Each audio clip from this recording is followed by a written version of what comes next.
300 years after humanity joined the Galactic Alliance, Earth had established itself as a respected, if not particularly feared, member of the interplanetary community.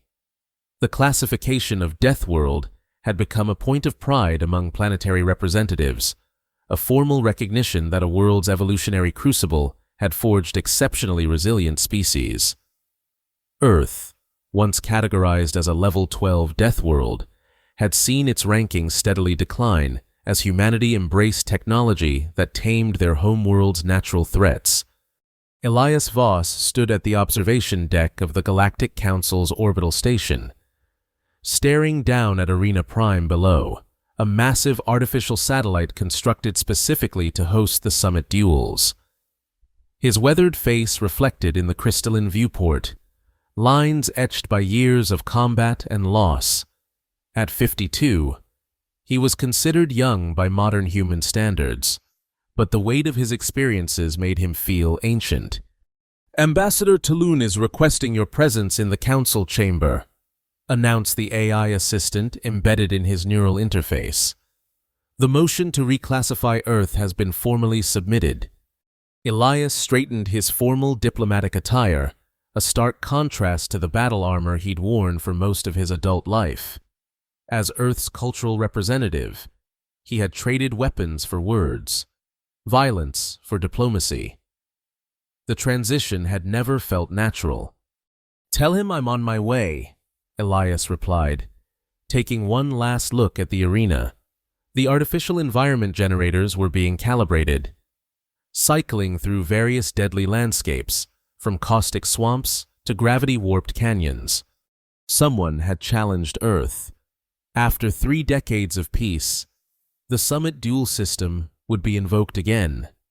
The council chamber hummed with a cacophony of languages, translators working overtime as representatives from over 200 worlds debated the motion. Ambassador Tulun, a tall, slender man with the perfect posture of someone who had never seen actual combat, stood rigid as the Vorkar delegation presented their case. "Humans have grown soft," declared Zoktan, the Vorkarian representative. His exoskeletal form towered over most beings in the chamber, chitinous plates shifting with each emphasized word. "They hide behind technology, behind diplomatic niceties. Their world no longer tests them. The natural selection that once made them formidable has ceased." Tulun maintained his diplomatic smile. "The success of our civilization should not be penalized. Adaptation through technology is still adaptation. We move to reclassify Earth from Deathworld Level 12 to Level 8, continued Zoktan, ignoring Tulun's response. "And we invoke our right to summit duel to validate this reclassification." A murmur rippled through the chamber. Summit duels were rare. Most worlds preferred to avoid the risk. Each participating Deathworld would send their ultimate champion to face off in Arena Prime, with the outcome determining the planet's standing and, by extension, their voting power in the council. "And who will represent Vorkar in this challenge?" asked the council moderator, a semi-corporeal being from a gaseous world. Zoktan's mandibles clicked in what Elias recognized as their version of a smile. "The Guardian Glaren will stand for Vorkar." The chamber erupted. Even species that typically maintained emotional restraint visibly reacted. Elias felt the blood drain from his face. Glaren was legend incarnate, the undefeated champion from Vorkar. A level 15 Deathworld of such extreme conditions that most visiting diplomats required specialized containment suits just to observe from orbit. Vorkar didn't merely produce survivors, it created apex predators among apex predators. Tulun glanced back at Elias, his diplomatic veneer cracking to reveal naked concern. "Do we have the right to refuse?" Tulun asked the moderator. "You may refuse, but Earth's reclassification will proceed automatically, and your council voting rights will be suspended for a full solar cycle," replied the moderator. The Summit duel system exists to prevent baseless challenges, but once formally invoked with proper documentation, which Vorkar has provided, it must be answered or conceded. Elias stepped forward, surprising even himself. Earth accepts the challenge. Tulun turned, eyes wide with disbelief. Cultural Representative Voss, you overstep your authority. This decision requires— Earth accepts, Elias repeated, louder this time. And I will stand as Earth's champion. The chamber fell silent. Then, from the Vorkarian delegation, came a sound that approximated laughter. The retired warrior, Zoktan chittered. You haven't fought in an official capacity in over a decade. Human, Glarin has claimed 207 summit victories without a single defeat. Elias met the alien's compound eyes. Then one more shouldn't trouble her greatly. As the chamber erupted again in a mixture of shock, diplomatic protests, and predictions of his imminent demise, Elias felt something he hadn't experienced in years: purpose. The creeping emptiness that had haunted him since his last battle, since watching his team die while he alone survived, receded just slightly. The council moderator's voice cut through the chaos. It is decided. In 14 standard cycles, Earth's representative Elias Voss will face Vorkar's guardian Glarin in summit duel. The outcome will determine Earth's Deathworld classification and council standing. When the session adjourned, Tulun cornered Elias in the corridor. Have you lost your mind? He hissed, his composed diplomat's facade completely gone. You've sentenced yourself to death. And for what? Pride. Nostalgia for your warrior days. Elias looked at his reflection in the polished wall, a man in civilian clothes pretending to be something he wasn't. They're not wrong about us. You know. Elias said quietly, we have grown softer. We've forgotten what made us survive in the first place. So you'll remind everyone by dying spectacularly. Glarin doesn't just defeat opponents, Elias. She dismantles them, physically and psychologically. I don't need to win, Elias replied. I just need to show enough to maintain our standing. Tulun's expression softened slightly. The survival margin for maintaining our current classification would require you to last at least 30 minutes against her. No opponent has managed more than 12 in the past decade. Then I'll need to train, Elias said. Simply, 14 days isn't enough time to prepare for something like this. Not at your age, not after so long away from combat. Elias smiled thinly. Find me Dr. Anna Havel. If anyone can help me prepare, it's her. Tulun looked skeptical but nodded. I'll arrange it. And Elias, thank you. Not many would volunteer for this, regardless of the diplomatic consequences. I'm not doing it for diplomacy, Elias admitted. I'm doing it because they're right, and we need to prove them wrong. Dr. Anna Havel's laboratory occupied an entire sublevel of the Earth Embassy.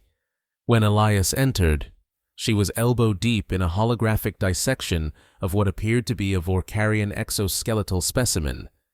If it isn't the man with the death wish, she said without looking up. Ambassador Tulun briefed me. You realize I'm an evolutionary biologist, not a miracle worker?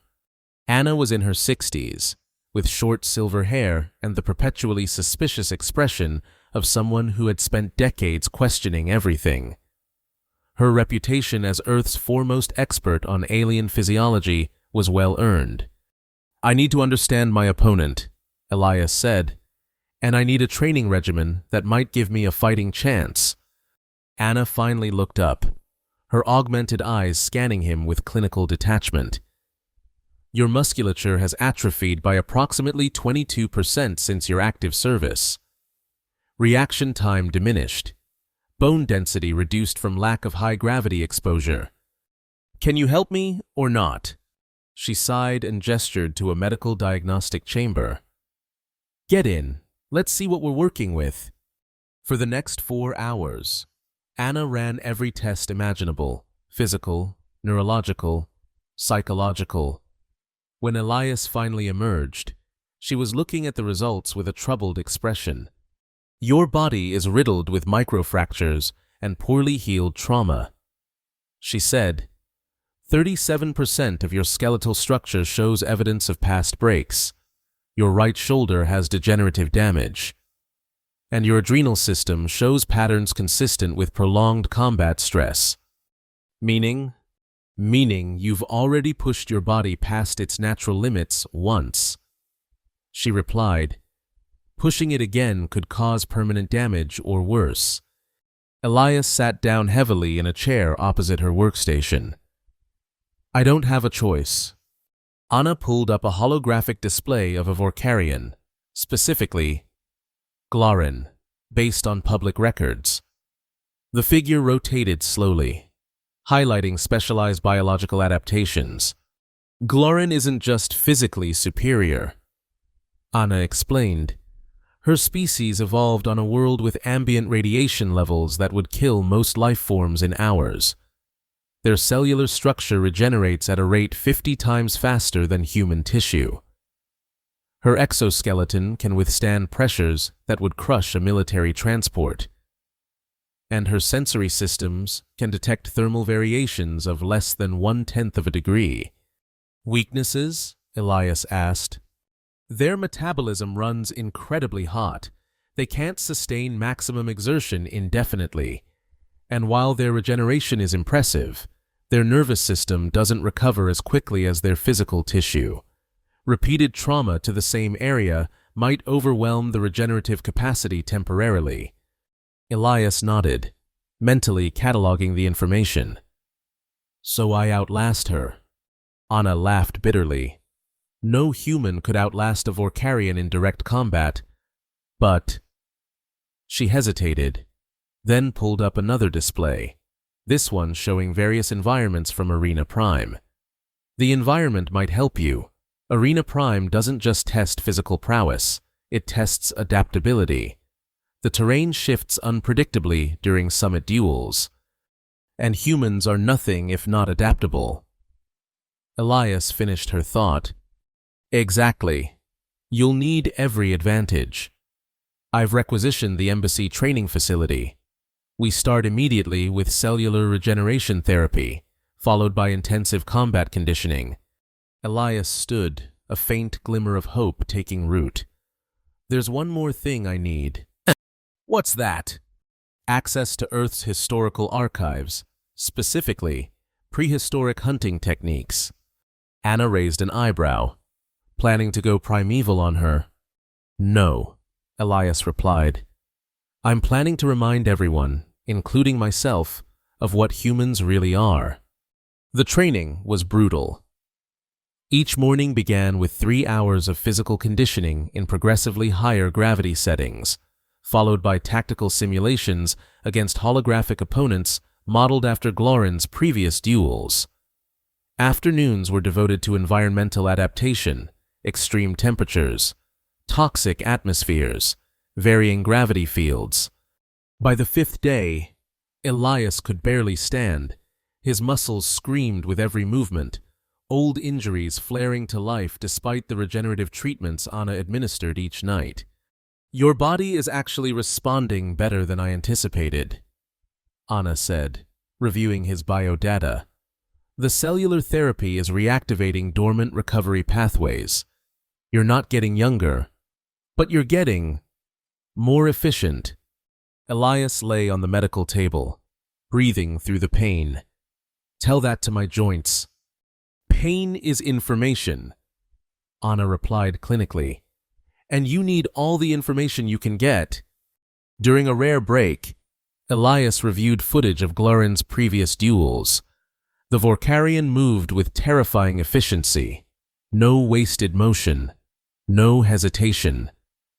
Her opponents, many physically larger or seemingly better armed, all fell to the same methodical dismantling. She didn't just fight. She solved her opponents like equations. She studies them, Elias muttered to himself, identifies their patterns and exploits them. That night, unable to sleep despite exhaustion, Elias accessed the embassy's historical archives. He bypassed the modern combat manuals and military histories, digging deeper into humanity's past. He found what he was looking for in anthropological studies of early human hunters, beings who had survived not through overwhelming force, but through persistence, ingenuity, and cooperation. One image in particular caught his attention, a primitive spear made from a sharpened bone, carved with symbols representing successful hunts. Humans had used such simple tools to bring down prey many times their size and strength. Requisition request. He spoke to the embassy system. I need fabrication of a historical artifact. Sending specifications now. On the 9th day of training, Ambassador Tulun visited the facility. He watched silently as Elias moved through combat drills against multiple holographic Glorans, his movements more fluid now, more precise. The odds makers have you at 200 to 1 against, Tulun said when the session ended. The most favorable prediction gives you 8 minutes before incapacitation. Elias toweled sweat from his face. Good. Let them underestimate me. This isn't just about you anymore. Tulun continued. Earth's entire delegation has received unprecedented attention. Some are calling this a referendum on humanity's place in the Alliance. It always was. Elias replied. Vorkar didn't challenge us because they care about classification systems. They challenged us because humans have been gaining influence without having to prove ourselves through their traditional metrics of strength. Tulun looked troubled. If you lose badly, it could set our diplomatic efforts back decades. And if I make a respectable showing, then perhaps we demonstrate that humanity deserves its voice, even if we aren't the strongest species physically. Tulun hesitated. There's something else you should know. The Galactic Media Consortium is giving this duel prime coverage across all systems. Estimated viewership is in the billions. Elias absorbed this without visible reaction. Then I'd better give them a good show. On the 12th day, Dr. Anna Havel delivered a small package to Elias's quarters. Your requisition arrived, she said. Though I still don't understand why you wanted this instead of modern weaponry. The rules allow for personal armaments of your civilization's current level. Elias unwrapped the package carefully.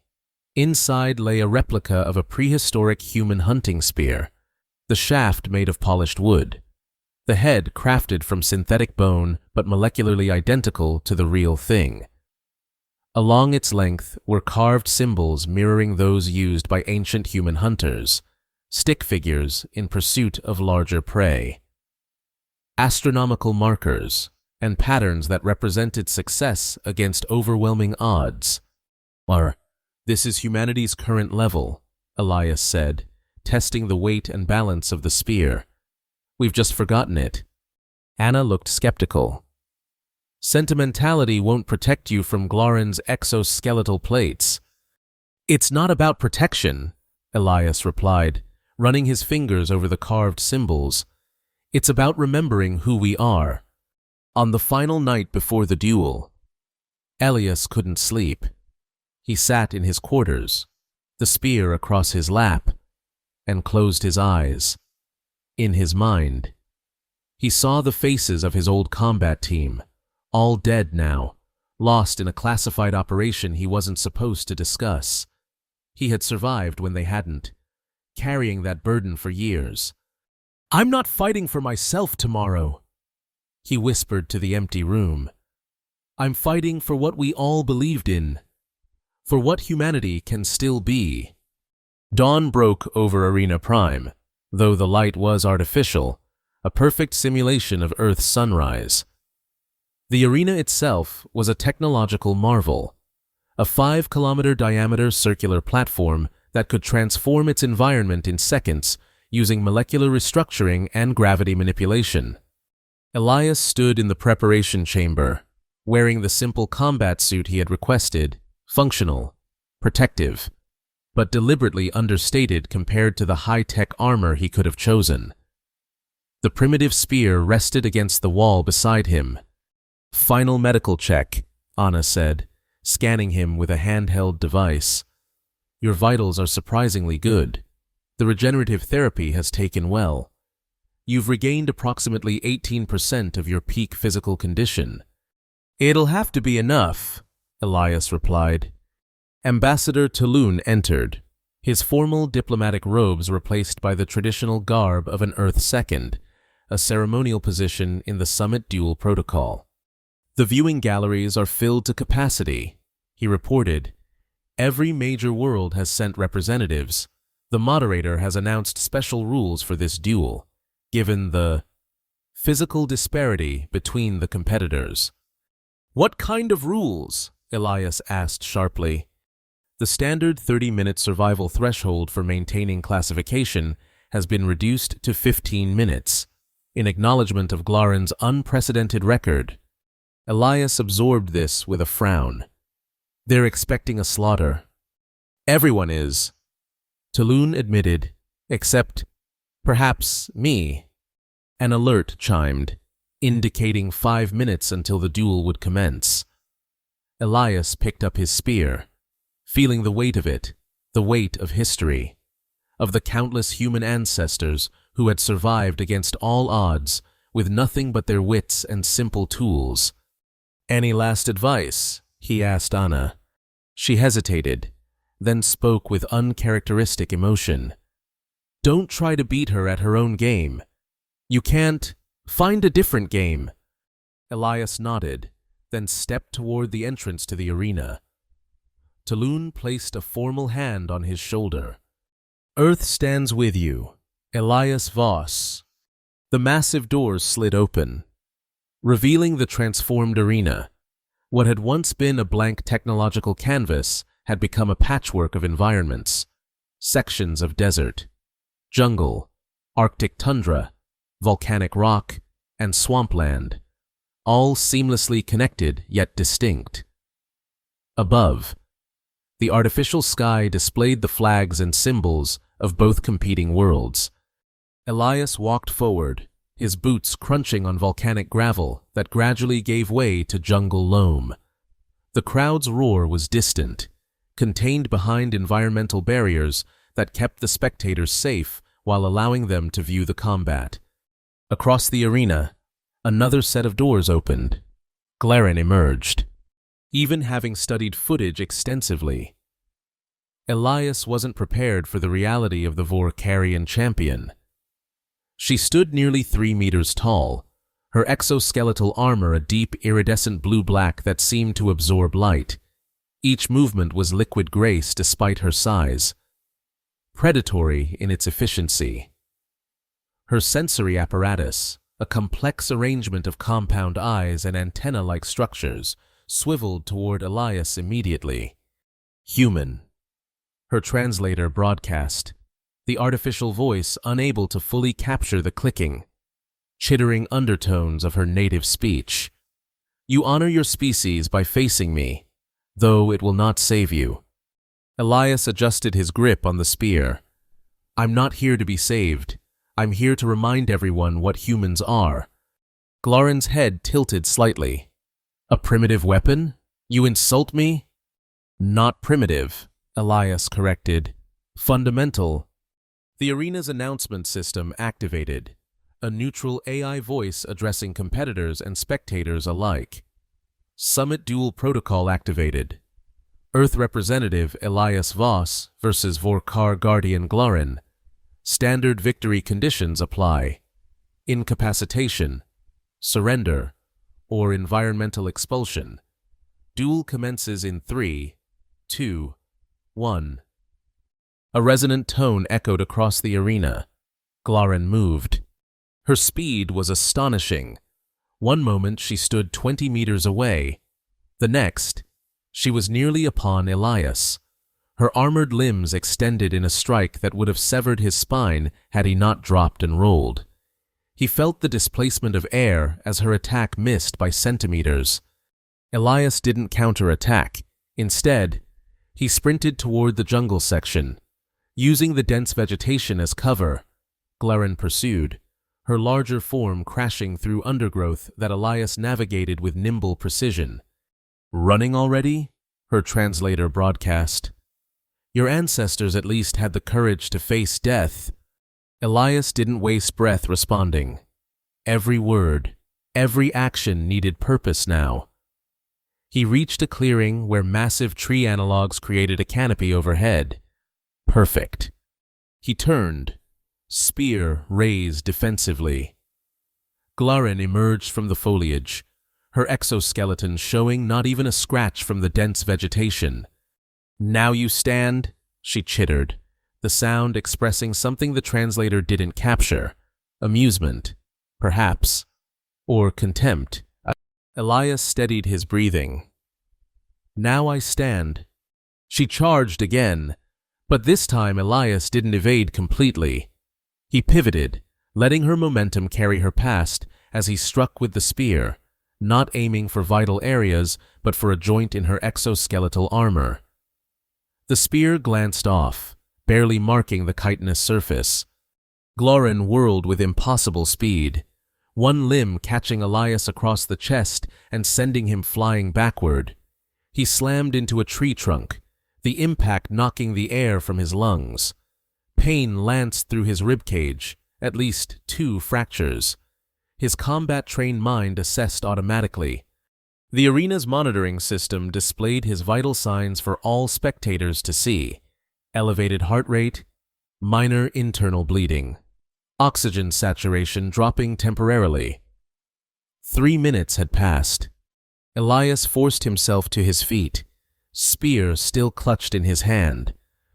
Glaren approached more cautiously this time. "You targeted a joint seam," she observed. "Someone has studied my physiology." "Knowledge is humanity's real weapon," Elias managed, each word sending fresh pain through his damaged ribs. "Knowledge without power is useless," Glaren replied, circling now, looking for an opening. "Your species has forgotten that truth." Elias matched her movements, keeping the distance between them consistent. "We haven't forgotten. We've transcended it." Glaren attacked again, but this time Elias was ready.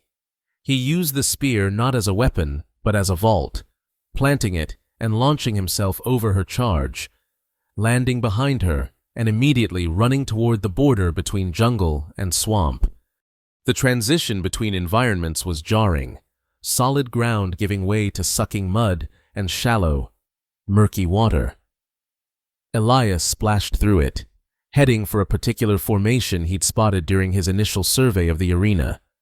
Glaren pursued, but her greater mass worked against her here. Each step sank deeper into the swamp, slowing her movements fractionally. Elias reached his destination, a cluster of what appeared to be giant mushroom-like structures, their caps extending 3 meters above the swamp's surface. 7 minutes had passed. His vitals continued to broadcast his struggle: elevated cortisol, increasing oxygen debt, pain responses throughout his nervous system.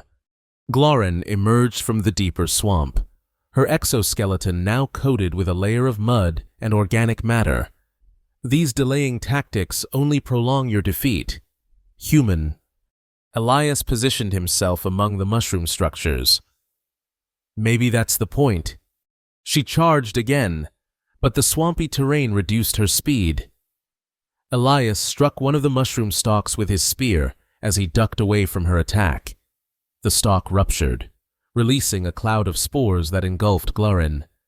The Vorkarian staggered, her sensory apparatus suddenly overwhelmed by the dense particulate matter. Elias took advantage of her momentary disorientation to strike again, this time targeting the same joint he'd identified earlier, the connection between thoracic and abdominal segments. The spear's point found purchase, penetrating slightly before Glaren's reflexes allowed her to twist away. A viscous fluid, The equivalent of blood in Vorkarian physiology seeped from the minor wound. The crowd's reaction was immediate, a collective gasp that even the environmental barriers couldn't completely muffle. 10 minutes. Elias's vitals showed increasing stress, his heart rate approaching dangerous levels, oxygen debt growing critical.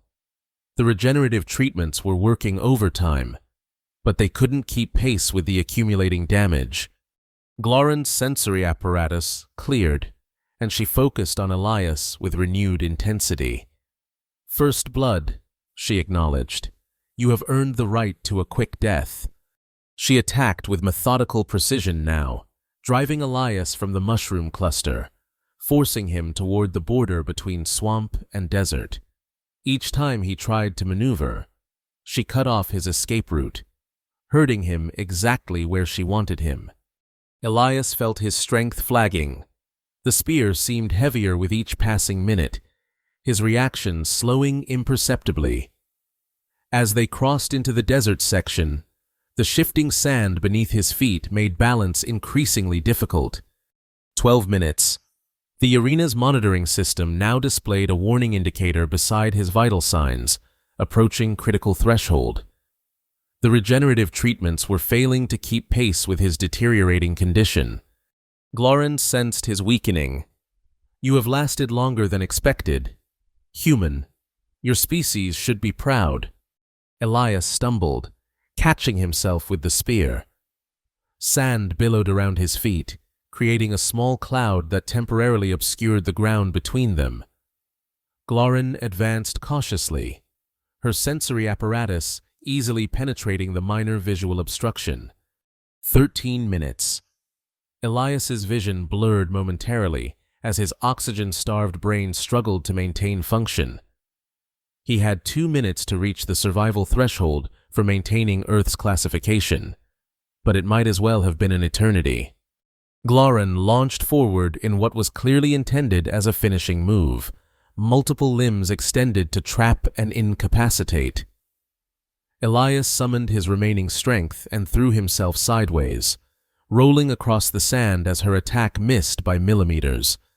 The movement brought him to the edge of the desert section, where the terrain transitioned to volcanic rock. Glowing veins of simulated magma pulsed beneath semi-transparent sections of stone, radiating intense heat. 14 minutes.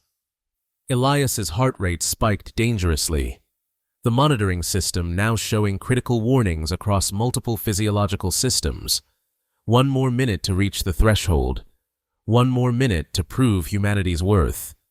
Glorin pursued relentlessly, her exoskeleton now bearing multiple minor scratches and the one small puncture, but otherwise undiminished.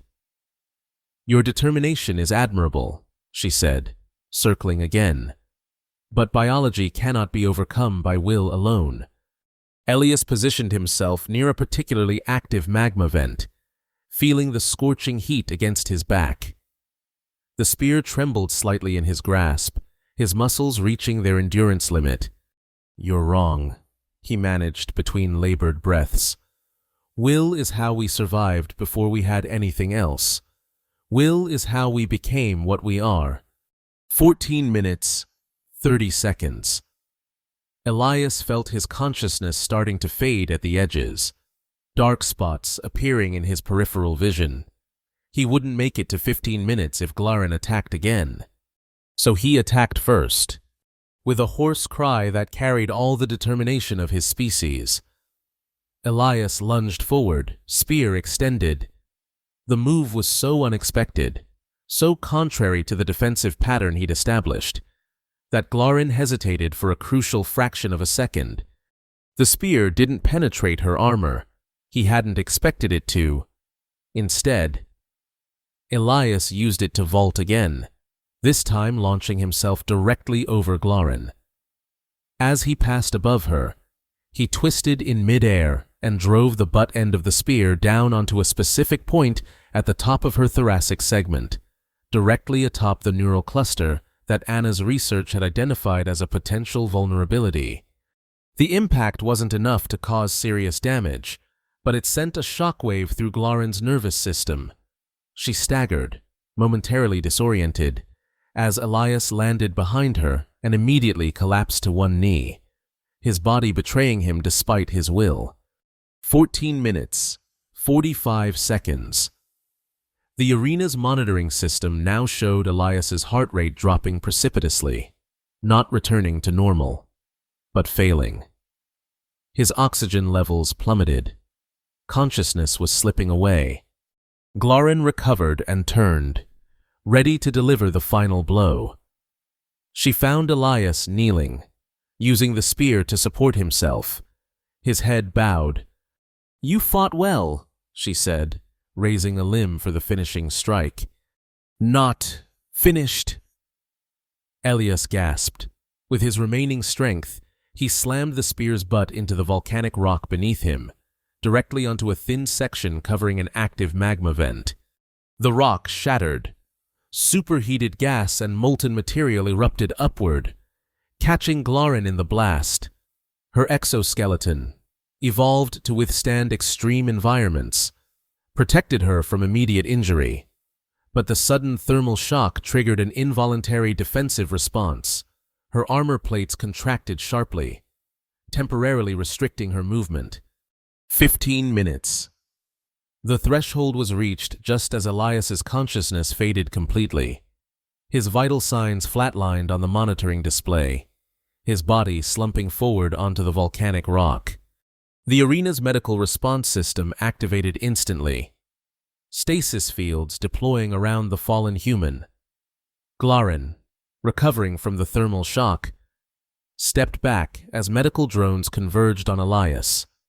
"Hold," her translator broadcast. "Do not intervene yet."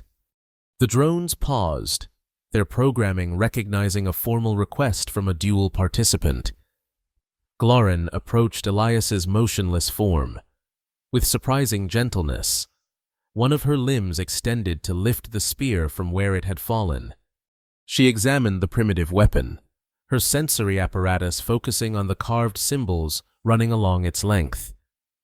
After a moment, she placed it carefully beside Elias. "The human has survived the 15-minute threshold," she announced formally. "I acknowledge this achievement."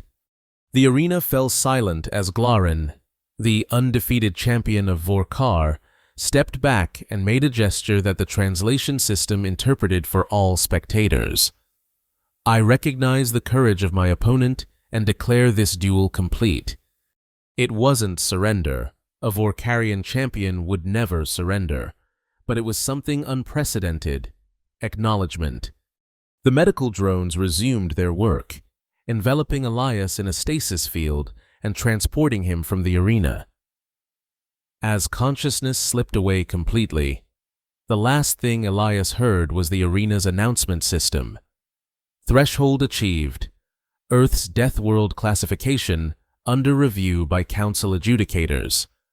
Elias awoke in the medical bay of the Earth Embassy, his body floating in a regeneration tank.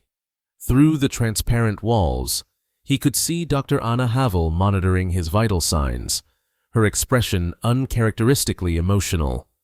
"He's regaining consciousness," she announced to someone outside Elias's field of view. "Vital systems stabilizing." Ambassador Tulun stepped into view, his formal diplomatic attire replaced by simpler clothing. "Elias, can you hear me?" Elias tried to speak, but the regeneration fluid prevented it.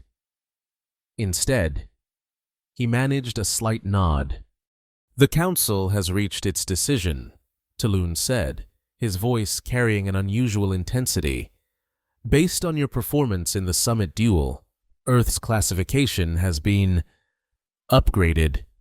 Elias blinked in confusion. "Upgraded? Not maintained?" "Level 13, Tulun continued, a smile breaking through his diplomatic reserve. "They've classified us as a level 13 Deathworld, higher than our previous ranking." Anna stepped closer to the tank. The Council determined that any species capable of strategically compensating for such extreme physical disadvantages must have evolved under conditions more challenging than previously recognized. They're calling it cognitive environmental pressure, essentially acknowledging that thinking our way through problems is as valid an evolutionary strategy as physical adaptation. Elias felt a weight lifting from his chest that had nothing to do with his physical injuries. After a moment, Tulun continued. There's more. We've been granted a permanent seat on the core council. No future challenges to our classification will be permitted without extraordinary circumstances. The regeneration fluid began to drain from the tank, allowing Elias to finally speak. His voice was hoarse, damaged from the combat.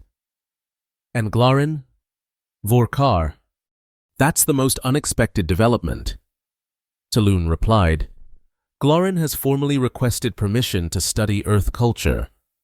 She called your approach to the duel enlightening and expressed interest in understanding how humans developed their problem-solving capabilities. Elias managed a weak laugh, which sent pain shooting through his still-healing ribcage. Did I actually wound her at all? Anna shook her head. Barely scratched her. But that wasn't the point, was it? No, Elias agreed. It wasn't about winning. It was about showing who we really are. 3 weeks later, Elias stood at the Earth Embassy's main reception hall, leaning slightly on a cane, a temporary necessity as his body completed its recovery. The formal event celebrating Earth's new council status was in full swing, with representatives from dozens of worlds in attendance. Ambassador Tulun approached, accompanied by a figure that caused conversations to halt momentarily. Glarin, the Vorkarian champion, had to duck to enter the human-scaled doorway. Unlike in the arena, she now wore ceremonial attachments to her exoskeleton, signifying her diplomatic rather than combative role. Cultural representative Voss, Tulun said formally. Guardian Glarin has requested a private conversation with you. Elias nodded, gesturing toward a quieter alcove away from the main gathering. Glarin followed, her movement still carrying that predatory grace despite the confined space. When they were relatively alone, her translator activated. I have studied the symbols on your weapon, she said without preamble. They tell the story of your species' evolution, how you hunted creatures larger and stronger than yourselves through cooperation and planning. Yes, Elias confirmed. Before we had technology, before we had complex language, we had persistence and problem-solving. Glarin's sensory apparatus adjusted, focusing intently on Elias. On Vorkar, strength determines survival. Weakness means death. It is simple, efficient, but limited, Elias suggested carefully. Perhaps, Glarin acknowledged, surprising him. Your approach in the arena. You knew you could not defeat me physically, yet you found another path, not to victory, but to achievement. Elias smiled slightly. Humans rarely win by overpowering our challenges. We win by redefining what victory means. This concept interests me, Glarin said. Vorkar has begun questioning whether pure physical dominance is the only valid evolutionary path. Your performance has sparked. Debate. Debate is the beginning of growth, Elias offered. Glarin extended one of her limbs, revealing what she held, Elias's spear, carefully preserved. This belongs to you. I had it restored. Elias took the weapon, feeling its familiar weight. Thank you. But it's not just mine. It belongs to all humans, past, present, and future. It represents what we were, what we are, and what we can be. I would learn more of this perspective. Glarin said, with your permission, I will study your world, your history. You'd be welcome.